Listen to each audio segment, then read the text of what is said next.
اليوم بحكي لكم تجربتي الشخصية أنا كيف طلعت الرخصة الألمانية في ألمانيا، بكم استغرقت معايا لأن في معلومات مهمة جدا مستحيل تحصلها يمكن في أغلب الفيديوهات اللي هنا في ألمانيا. الرخصة الألمانية سهلة، هذا يكذب عليه، كل اللي بيقول لك صعبة. مش كل الرخص اللي من دول عربية تقبل في ألمانيا، لازم تفهم القوانين تمام عشان ما يتمش استغلالك أولا من المدرسة، والشيء الثاني من الفارليغا. قال لي يعني إيش إحنا نصابين؟ قلت له بطبيعة الحال هذا يعتبر إيش؟ أننا أحس إنه المدرسة هذه إنها تستغلني. يا مرحب، اهلا وسهلا فيكم. اليوم بحكي لكم تجربتي الشخصيه انا كيف طلعت الرخصه الالمانيه في المانيا، بكم استغرقت معايا. في هذا الفيديو انت بتشوف تجارب حقيقيه مريت انا فيها، واتمنى انك تسمع الفيديو من الالف للياء لان في معلومات مهمه جدا مستحيل تحصلها يمكن في اغلب الفيديوهات اللي هنا في المانيا، لان في بعض الفيديوهات يبالغوا فيها، لكن انا بحكي لك التجربه الحقيقيه. لان في الرخصه في نوعين، في نوع يعمل لها ومش خايبون يعني تعديل لشهاده لانهم كانوا يمتلكون الشهاده هناك او رخصه القياده في بلدهم الاصلي، ايش الاجراءات القانونيه اللي لازم يعملها، او اذا انت ناوي تبدا من الصفر في الرخصه الالمانيه. يا مرحب، اهلا وسهلا فيكم. اللي اول مره يفتح القناه، معكم الخضر من يومياتي في المانيا، مواطن يمني مقيم في المانيا اكثر من 9 سنوات. اكتب في هذه القناه او انقل في هذه القناه تجاربي الشخصيه الحقيقيه الواقعيه التي مرت فيها، سواء من تجارب فشل او نجاح او بعض النصائح والمعلومات والعروض اللي ممكن اشوفها، او اي حاجه عجبتني في القناه او في المانيا حاول انقلها لك بطريقه مبسطه، بطريقه سهله، وبدون تعقيد وبدون فلتر. اتمنى اذا كنت جديد في القناه ففوق راسي من فوق انك تبدا تشترك في القناه، تفعل زر الجرس وتشوف الفيديوهات اللي فاتتك. اما اذا انت من المتابعين الاعزاء اللي يدعموني على طول، كل الشكر والتقدير لكم من اعماق قلبي. خلينا نبدا. الرخصه الالمانيه ليست بالصعبه وليست بالسهله، ركز مع الكلمه هذه. واللي بيقول لك الرخصه الالمانيه سهله هذا يكذب عليك، كل اللي بيقول لك صعبه هذا برضه يكذب عليك. خليك معي. انا لما دخلت المانيا كانت معي رخصه من اليمن من 2005، اخذتها مش رخصه دوليه،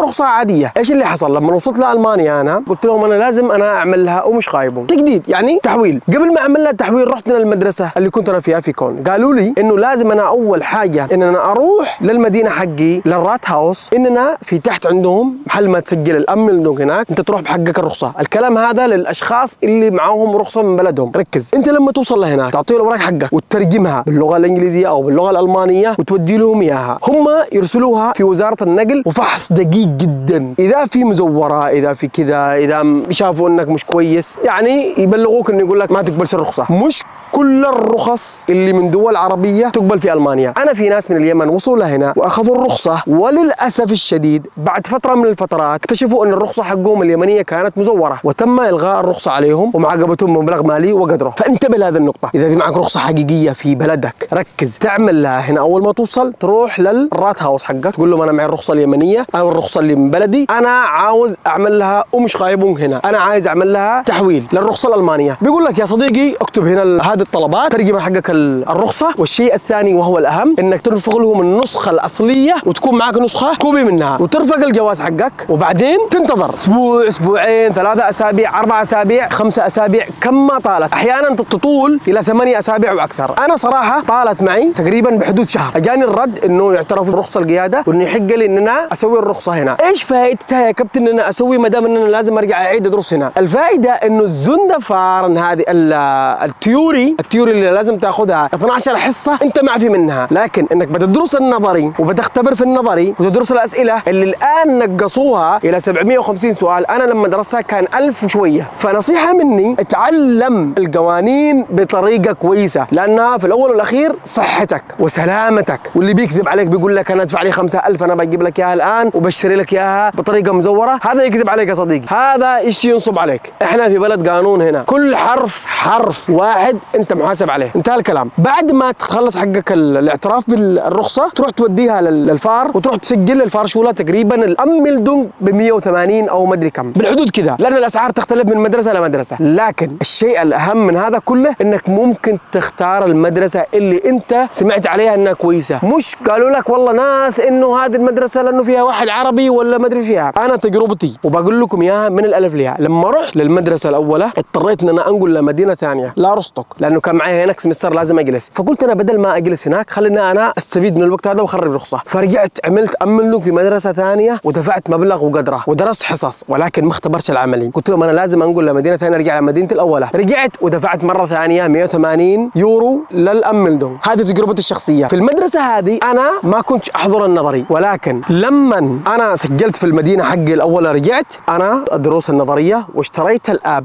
ب 50 يورو وكنت اذاكر من الاب. النقاط المهمه اللي كنت انا اذاكر فيها طريقتي انا، كنت اذاكر الدروس يوميا، كنت اخصص لي ساعه ساعه ونص اذاكر فيها الرخصه. الدروس النظريه مهمه جدا تذاكرها. السؤال اللي ما كنت يعني كنت متشكك فيه انا اسوي له سكرين شوت يعني تمام واحفظه وارجع قبل ما انام ارجع اليوم كذا. هذه والله ساعدتني كثير جدا. حتى لما رحت للاختبار النظري اول مره رسبت ورجعت ثاني مره الحمد لله رب العالمين نجحت فيها. لهذا السبب نصيحه مني، ذاكر الرخصه بعنايه. لغتك العربيه، لغتك الالمانيه، لغتك الانجليزيه، باللغه اللي انت تحبها. انا ذاكرتها باللغه العربيه، صراحه ذاكرتها باللغه العربيه وربي وفقني فيها. الشيء الاهم لما ذاكرت الرخصه انا ايش الاشياء اللي انا استفدت منها؟ كان الوقت اللي كنت انا اتعلم الرخصه او ادرس الرخصه انا كنت استعين بواحد صديقي ادفع له 10 يورو في مدرسه هنا، في مدارس او في بارك هنا كبير يجلس يعلمك خليك تسوق. السواقه هنا في المانيا غير السواقه في بلدك، لازم تفهم هذه النقطه. ايضا من الاشياء اللي ساعدتني كنت اشوف فيديوهات كثيره بالالماني في قناه المانيه ان شاء الله اذا حصلتها بحط لكم رابطها، جميله جدا جدا جدا، ساعدتني والله فوق ما تتخيلوا. بتعلمك كيف تسوق،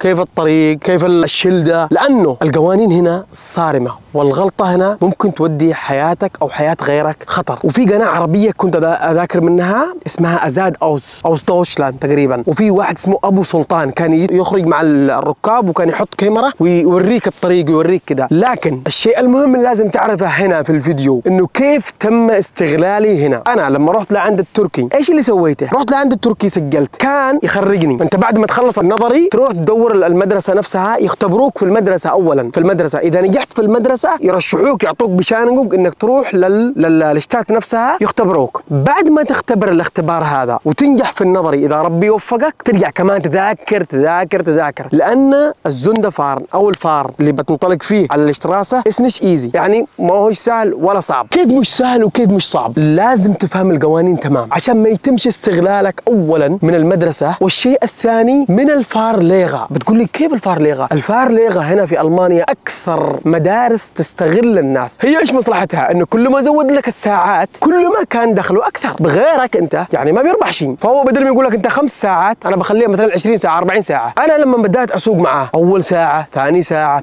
تعديت ال9 ساعات، بعدين قلت له يعني انا صراحه اشوف نفسي متمكن. كان يستخدم هذا الطريقة معي، كان لما دائما يوصل لنهاية الساعة حقي بعد ما ينتهي الساعة والله العظيم بهذا الطريقة كان يمسك بريك، يعمل فول برمزة، يعمل بريك بكل قوته يخليني ارتبش عشان يرتفع عندي الادرينالين وارتبك وتوتر، ويقول لي لا والله باقي لك كمان حصة حصتين عشان نعمل لك ايش ترشيح انك تروح ايش تختبر ايش الاختبار النهائي للرخصة. قلت له انا يا اخي مرة مرتين 3 مرات يا اخي تعديت فوق ال 17 ساعة. قلت له صلي على النبي انا من وين انا 45 يورو انا ادفع لك يوميا. قلت له اسمعني اذا لم تغير لي الفار ليغا اللي انت فيها ولا انا بنطلق. قال لي انا ما فيش معايا، وكان لما يطلع معايا ما كان يركز والله العظيم ما كان يركز. تعرف ايش كان يسوي؟ بالتليفون وهالو يقيس الصايح ومرته واستغلال فوق ما هو مستغلني. قلت له يا اخي ستوب صراحه، هذا الشيء صراحه انا احس انك تعمل لي اوسنوتسونج، انت بتستغلني. قال لي كيف اوسنوتسونج؟ قلت له انا مشتكش، يا انك تغير لي الليغا ولا ما فيش الله معك. قال لي خلاص انا بغير لك الليغا. وهنا كانت المفاجاه، لما نغير لي الليغا ايش اللي حصل؟ مستحيل تصدقوا. قلت له انا اشتي واحد الماني. قال لي كيف الماني؟ قلت له انا اشتي الماني. قال لي كيف الماني؟ قلت له انا اشتي الماني. هذا الالماني كان في مدرس عربي، المدرس العربي ايش اللي عمل في المدرسه؟ كان يقول لي لو انت عايزني رشحني انا وانا بساعدك ومدري ايش. قلت له صراحه انا ما عاد تفرق معي لانه انا اخذته من طاقتي واخذته من فلوسي اكثر من اللازم. قال لي يعني ايش احنا نصابين؟ قلت له بطبيعه الحال هذا يعتبر ايش؟ رحت لمدرسه ثانيه وقلت له انا رايح ادفع لك فلوس، شوف هذه انا رايح ادفع لك 50 يورو بس بشرط خليني معك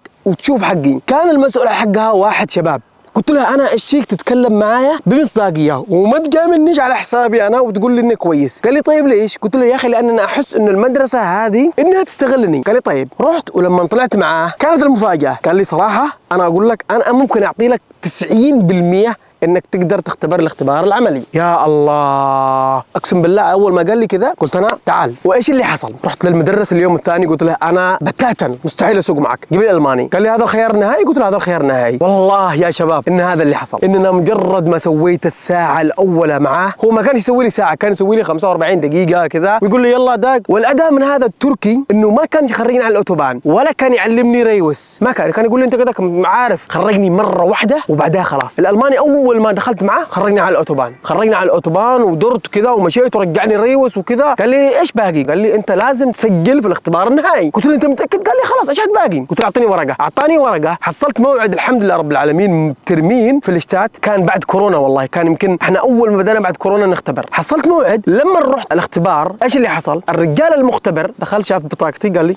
يمني. قال لي لحسن الحظ انت اول يمني انا اختبره. قلت انا يا الله يا رب يا رب. ولكن انا قبل ما اروح الاختبار العملي كنت اعمل هذه الاشياء، كنت اشاهد فيديوهات بكثره، خاصه كان الاسبوع الاخير من اختباري. هم اعطوني اسبوع والاسبوع اللي بعده كان المفروض اروح اختبر العملي. انا بقول لك اذا نجحت في النظري ما يعنيش ذلك انك قادر تنجح في العملي، انتهى الكلام. في ناس نجحوا في النظري ولكن في العملي رسبوا كثير. وهذا كمان لما ترسب في العملي اسوأ من النظري. العملي تنتظر اقل شيء اسبوعين، بعدين ترجع تدفع 250 يورو او 150 على حسب المدرسه او على حسب كل مدينه ونظامها وقانونها، ولكن اداء وتنتظر اسبوعين. لكن النظري ممكن تدفع 30 يورو 25 يورو بعدين تعيد الاختبار زي ما ودك، تقريبا قلت تجلس اسبوع. لكن العملي لا. طلع وقال لي كيف تشوف نفسك؟ قلت له انا بجيب اقصى حدي ولكن القرار في الاخير هو لك. لما طلعت كنت مركز على الاشياء هذه، اركز على الاسئله الثلاثه اللي بيسالني اياها، ايش هذه وايش هذه وايش هذه. قلت لك كذا. اول ما طلعت شوف ركز، بدأت اسوي المرايا حقي، ارجع الكرسي قدام اشوف نفسي كذا متمكن، مسكت السكان كذا وهزيته كذا، حسيت نفسي ثابت، حركت نفسي كذا، اشعرته ان انا موجود، مع انه قد تم تصليحها من اول. بس ايش كان الفار ليغا عندي كان يقول لي ما تقلق، الفار ليغا حقي كان الماني، والفار بروفا يعني المختبر حقي كان الماني. لما انطلقنا قال لي خلاص ننطلق. اول ما انطلقنا، لانه في نقاط مهمه جدا لما تخرج من بدايه ما تنطلق، في خطوط وفي اشارات مهمه جدا داخل السنترال نفسه حق المدينه، هم يختبروك اذا انت قادر. في معك يعني الشطب، الدكه لينيا، معك هذاك الخط، معك الشيلد اللي هو الاولويه للغير والشيلد الثانيه وين توقف. هذا اذا ما انتبهت لها وانت عادك قبل ما تخرج على الشارع يقول لك يا ابني مع السلامه انت راسب دورش فعلا يلا مع السلامه. تقول له ليش؟ يقول لك انت ما انتبهت لهذه الاشياء الاساسيه. شغلت وانا مستعين بالله ومستهدي ومهدي نفسي وطلعت مع السواق. ايش اللي حصل؟ والله اني خرجت معاه. اول ما مشينا وبعدين كان مطر قوي جدا. مشينا قال لي اطلع على الاوتوبان. قلت له حاضر. طلعنا على الاوتوبان. اقسم بالله يا شباب هذا الشيء قال لي يعني تقريبا اول ما مشينا فوق ال 25 دقيقه، والله انه قال لي هذا الكلام، قال لي حاول نرجع للسنتر نفسه. انا قلت اوبو والله شكلي سويت عمله، والله كنت يعني ما ادري كيف، وانا واثق من نفسي كنت متمكن واتفرج للمرايه هنا وشولتها، وكنت اسوي كذا برقبتي لا ما تعتصر عشان الشولتر بليك عشان اوريه. ولما وانا راجع على مهلي كنت منتبه، ما سويتش ولا غلطه فعلا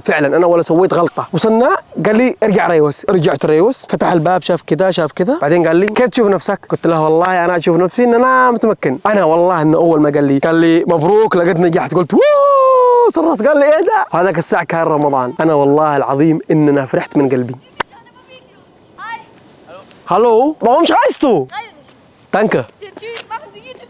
يا ايش اللي حصل؟ انت لما تعمل شخايبون ايش اللي تعمله؟ انت ما تستلم رخصتك على طول، يعطيك افاده تروح تستلمها من محل ما جبت لهم الرخصه حقك عشان يسووا لها اعتراف. ركزت على الكلام هذا؟ يعني تستلمها من الرات هاوس. اعطاني بشانيغونج، رحت على طول للاشتات، تقريبا دفعت مبلغ بسيط ما اناش ذاكر وشليت الرخصه حقي. وهنا كانت قصتي والنصائح اتمنى انكم استفدتوا منها. لا تتسرع ولا تشتري رخصه ولا تقول انك بتسوق هنا وانت جاي من دوله وانت مش متمكن، حتتغرم وحتنحبس وقد توصل انه يمنعوك من السواقه لمده 5 أو 6 سنوات، مبالغ ماليه كبيره، وانت مش فاضي الاشياء هذه. خليك انسان سوي هنا في البلاد هذه. اما الرخصه اللي بيبدا من الصفر نفس الاشياء كلها، اضافه انك بتزيد الدروس النظريه. احنا اللي ما مش خايبون، الفرق ما بينها وبين العادي اللي بيبدا من الصفر انك انت ما تحضر الدروس النظريه اللي هي 15 اللي هي بفلشت، ولكن الان مع القانون الجديد تقدر تحضرها من البيت اونلاين. اخيرا اذا عندك سؤال او قل لي تجربتك، كم كلفتك الرخصه؟ وهل كانت المدرسه تستغلك او المدرس او الفار ليغا؟ حطوا لي في الكومنتات ونشوفكم على خير. كان معكم الخضر من يومياتي في المانيا.